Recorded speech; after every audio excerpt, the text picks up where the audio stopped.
Hello, this is Jordan, and this is your precious metals video market update. This is being recorded on the afternoon of Thursday, February 15th, 2018. Thank you so much for joining me today. And in this video, I am going to discuss the current setup in gold and gold stocks.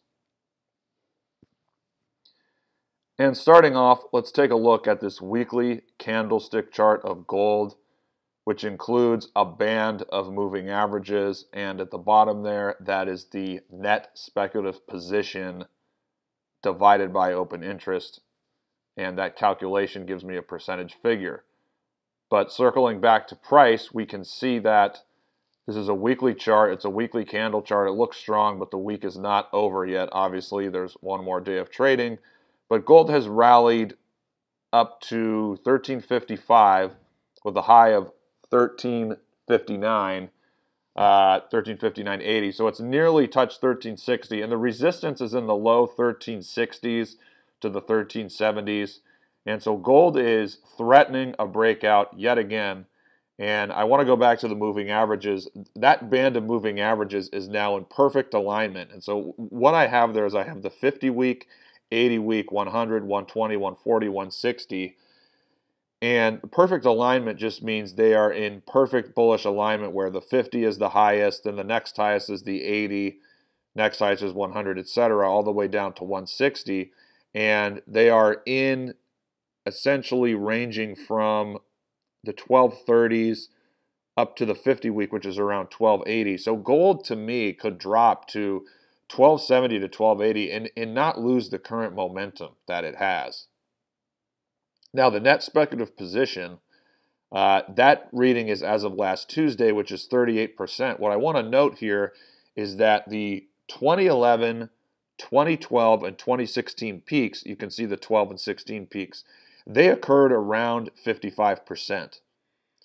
However, it's very important to note, and we can't see this on this chart, but if you look at the big breakouts that gold had, specifically at the end of 2005 and then towards the end of 2009, sentiment, and specifically the net speculative position, it was fairly high, and it went a little bit higher and remained high even though gold continued to run up. So it's very important to note gold is setting up for a major breakout here. This is a multi-year basing process. It's going to be a significant breakout whenever it happens, but it's so important to note that sentiment during such a breakout, it's very bullish to begin with, and then it remains so. So we have to be wary. If gold looks like it's going to break out, the net speculative position will jump up, and some people will say, oh, well, the COT is bearish, gold can't run.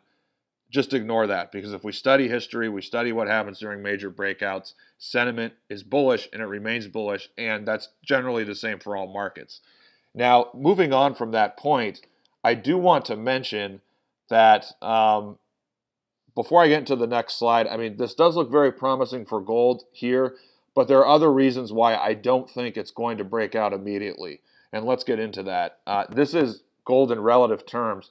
Now, if we look back over the last 12 or 18 months, gold, I mean, since that low in December 2016, it's been entirely driven by the weak dollar. So since then, gold has not been rising in real terms. It hasn't been weak in real terms. It just hasn't been rising enough. So if gold is going to very soon make this big breakout, begin this massive move higher that we're all waiting for, then these two ratios here, these two charts have to break out. They have to break out above the red resistance lines.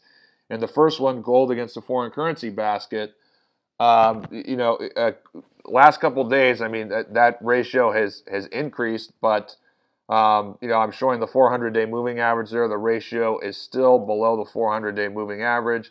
And then you have the red resistance line a little bit above that. So while the ratio is very close to breaking out, it's still technically in a little bit of a downtrend, and it's coming up on very significant resistance. So I do expect this to break out at some point this year. I'm not sure it's going to happen in the next week or two.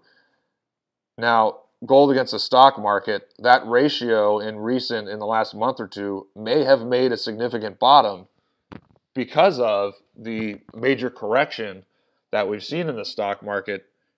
However, that ratio has not broken any resistance yet. I'm plotting gold against, I think, the NYSE, which is a broad index. There's a clear red down trend line there. I also have the 400-day moving average. And you can see that just right above the red trend line is the 400-day moving average.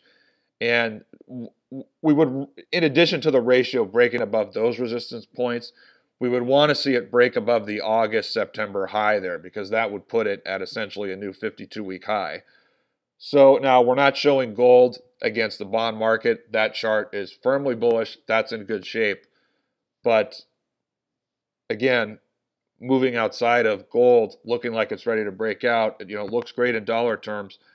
Here, in real terms, gold is facing some significant resistance, and we're not going to have a real big breakout and bull market move unless gold can break out in real terms.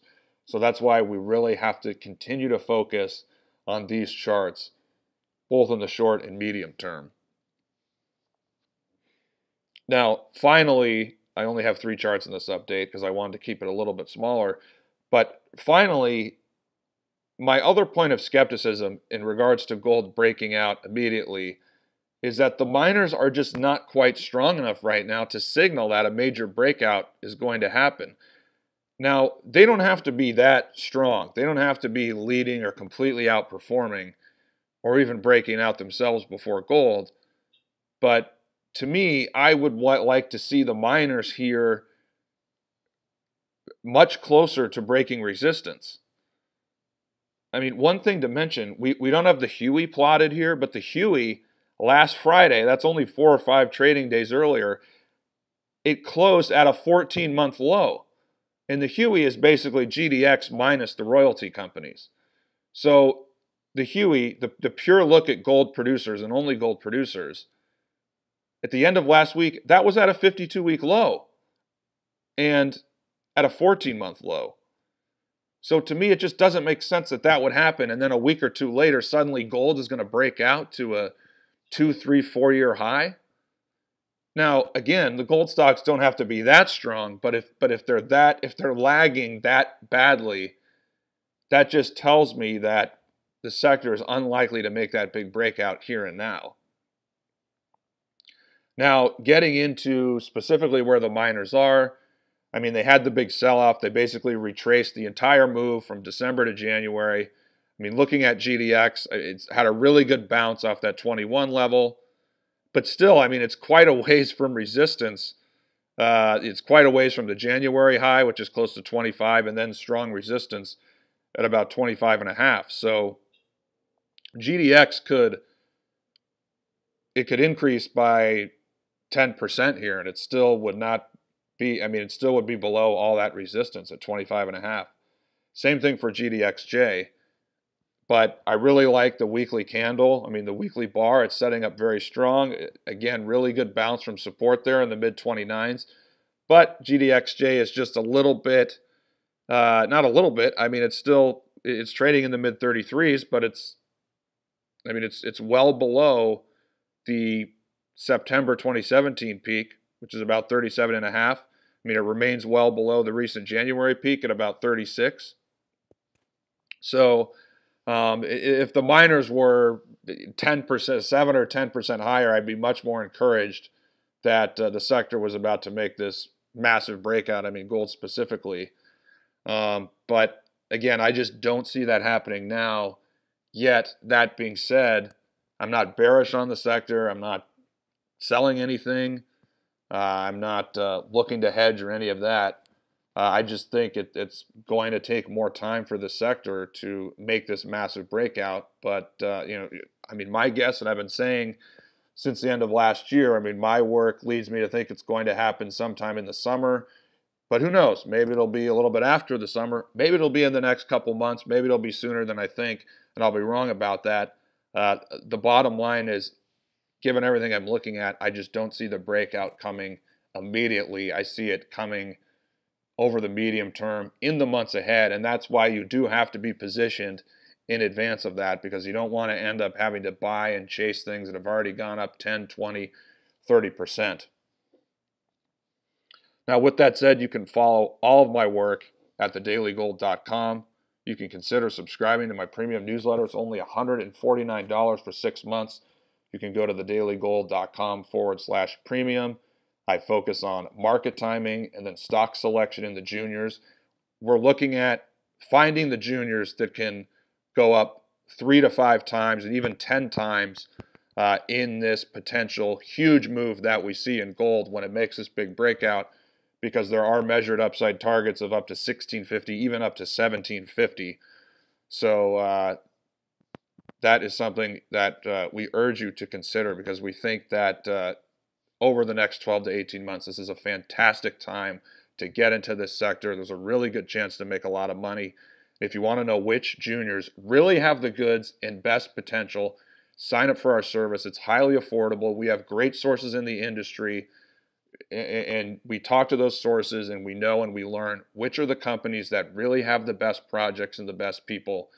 And we separate those from just really the rest of the pack, which are a lot of companies with marginal assets that are just mining the market to try and pump up their share price and make money. There's a lot of those in the sector. We help you avoid those. And that's all for this video. Thank you so much for tuning in. I really appreciate it, and I look forward to publishing another update for you in the weeks ahead.